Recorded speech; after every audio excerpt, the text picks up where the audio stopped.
Home minister मेरे से बात किए और बोले कहाँ हैं आप, तो मैं सर हैदराबाद में हूँ। तो बोले देर होगी मगर आप आइए। आ रहा हूँ सर, आ रहा हूँ जी।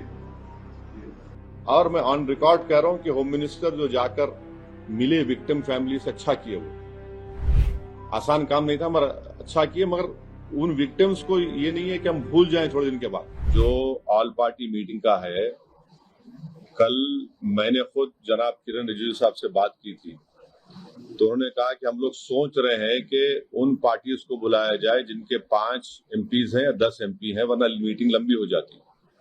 तो बोला हम छोटे पार्टीज को बुला लीजिए, तो वो मजाक करे, अरे तुम्हारी आवाज तो बड़ी ऊंची है। तो इसीलिए मैंने आज ट्वीट किया था कि ये मसला बड़ा अहम है, नेशनल इंपॉर्टेंस का है, जो ऑल पार्टी मीटिंग होने जा रही है, कि इसमें सब पार्टीज को बुलाया जाए। तो अभी जब मैं आपसे बात कर रहा था तो होम मिनिस्टर ऑफिस से होम मिनिस्टर मेरे से बात किए और बोले कहाँ हैं आप, तो मैं सर हैदराबाद में हूँ। तो बोले देर होगी मगर आप आइए। तो अभी अगर टिकट मिलेगा, इंशाल्लाह मैं बोला हूँ, जो भी टिकट मिलेगा पहुंचेंगे और उसमें शिरकत करेंगे और अपनी बात को रखेंगे। किसके ऊपर अकाउंटेबिलिटी फिक्स होगी? आखिर ये लोग कैसे आए? अगर पहलगाम तो आ गए तो श्रीनगर भी जा सकते हैं लोग।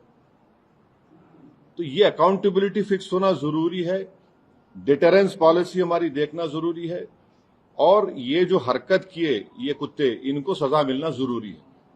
और असल इनसे ऊपर जो शयातीन बैठे हुए हैं, जो हमेशा नहीं चाहते कि ना भारत में ना कश्मीर में अमन रहे, इनको जड़ पेड़ से इनको सबक सिखाने की जरूरत है। ये सिर्फ मेयर रेटरिक नहीं होना चाहिए, बल्कि ग्राउंड पर उम्मीद करते कि एक्शन होना। और मैं ऑन रिकॉर्ड कह रहा हूं कि होम मिनिस्टर जो जाकर मिले विक्टिम फैमिली से, अच्छा किए। वो आसान काम नहीं था मगर अच्छा किए। मगर उन विक्टिम्स को ये नहीं है कि हम भूल जाएं थोड़े दिन के बाद। उन मरने वालों के परिवार के आंसू रायगा नहीं जाने चाहिए। और कई ऐसे वीडियोस है कि जो लोग जिनको पनाह दिए, कश्मीरी मुसलमान पनाह दिए उनको, वो भी तो देखिए आप। जो यहां बोला हूं ये बोलूंगा, और जो वहां बोलूंगा वो बाहर आके नहीं बोलूंगा। इंटरनेशनल लेवल पे किस तरीके से प्रेशर बन सकता है आपको लगता है? हेलो जी सर, जी सर, जी सर, अदब जी जी।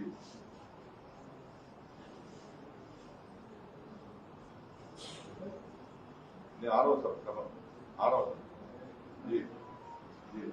अंग्रेजी का एक बहुत बड़ा अखबार है टाइम्स ऑफ इंडिया। मैं समझ नहीं पा रहा हूं कि उन्होंने इस तरह की हेडलाइन कैसे कैरी की कि कलमा सेव देम। आप इस तरह की हेडलाइन कैसे लगाते, बताइए आप तो पूरे मुसलमानों को ही आप दोषी करार दे रहे हैं। भाई वो आतंकवादियों का कोई मजहब नहीं होता, वो दहशतगर्द हैं। वो तो आईएसआई की आईसिस की आइडियोलॉजी में चलने वाले कुत्ते हैं ये लोग।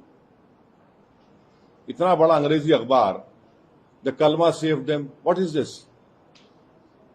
भाई कितने जो कश्मीर में जितने आतंकवादियों ने सबसे ज्यादा मारा, वहां के कश्मीरी मुसलमानों को मारा। सबसे ज्यादा मरने वाले वो है वहां पे। तो उसके बारे में क्या बोलेंगे आप? ये तो एक आइडियोलॉजी है ना, ये तो टेररिज्म की एक आइडियोलॉजी है।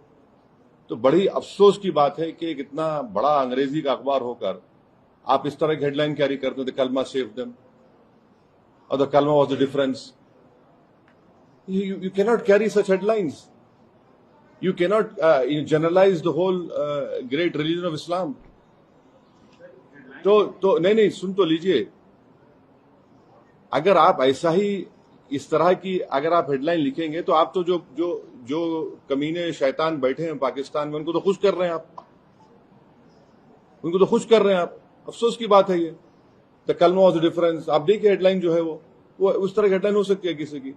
और आखिरी बात यह है कि कल शाम में 6:30 बजे तेलंगाना के चीफ मिनिस्टर एक all party candle light march necklace क्या है वो, पीपुल्स प्लाजा के पास करने वाले हैं।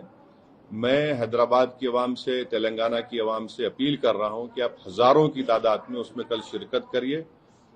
हमको एक होकर इस अपने मजहब पे चलते हुए उसके बावजूद भी हम इस बात का ख्याल रखें कि ये हमारे देश का मसला है, मुल्क का, वतन अजीज का मसला है। हम तमाम को वहां पर जमा होना है। चीफ मिनिस्टर खुद उसकी लीड करेंगे। हमारी पार्टी भी, हमारे पार्टी के एमएलएज भी, जितने हमारे मेंबर्स हैं, बल्कि जितने जो टेररिज्म के खिलाफ हैं और जो इस मुल्क से मोहब्बत करने वाले हैं, मैं उनसे उम्मीद करता हूं कि वो हजारों नहीं लाखों की तादाद में वहां पर जमा हो। और हमारा वहां पर जमा होना ना सिर्फ हम खराज अकीदत पेश करेंगे उन मरने वाले खानदानों को, बल्कि हम उन लोगों को भी पैगाम देंगे जो दहशतगर्दी के जरिए इस मुल्क में हिंदुओं और मुसलमानों में नफरत की दीवारों को और इजाफा करना चाहते हैं।